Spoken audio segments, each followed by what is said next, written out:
मी पाहिले गरिबी, मी पाहिले माझी आईची तगमग, तिच्या डोळ्यातल्या भावना, कसं घर चालवायचं, कसं काटकसर करायची, पत्नीला पाहिलं मी.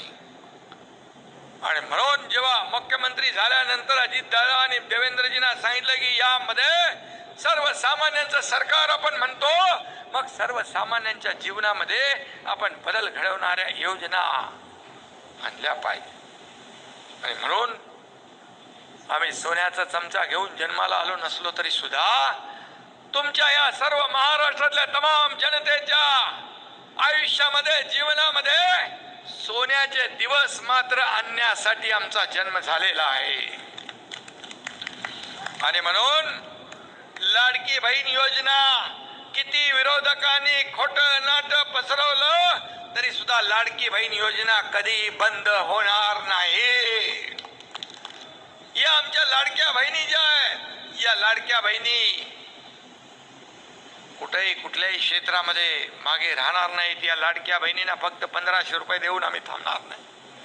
जो आम्ही वादा केलेला तो वादा पूर्ण करणार. कारण आम्ही प्रिंटिंग मिस्टेक म्हणणारे नाहीत. पूर्वीच्या सरकारने वीज बिल माफ करतो म्हणाले, सत्तेत आल्यानंतर विजेची बिलं पाठवली. फक्त आपल्याला एवढंच सांगतो की हे सरकार, हे राज्य, हे पुरोगामी राज्य आहे, हे प्रगत राज्य आहे. या राज्यामध्ये, या देशात सगळ्यात जास्त पायाभूत सुविधाचे प्रकल्प सुरू आहेत. आणि म्हणून जसं जसं आपलं आर्थिक बळ आपण देत राहाल, आर्थिक बळ या राज्याला प्राप्त होत जाईल, तशा तशा योजना आपल्या ज्या आहेत, ज्या आम्ही बोललोय, ती कुठेही आम्ही मागे पडणार नाही.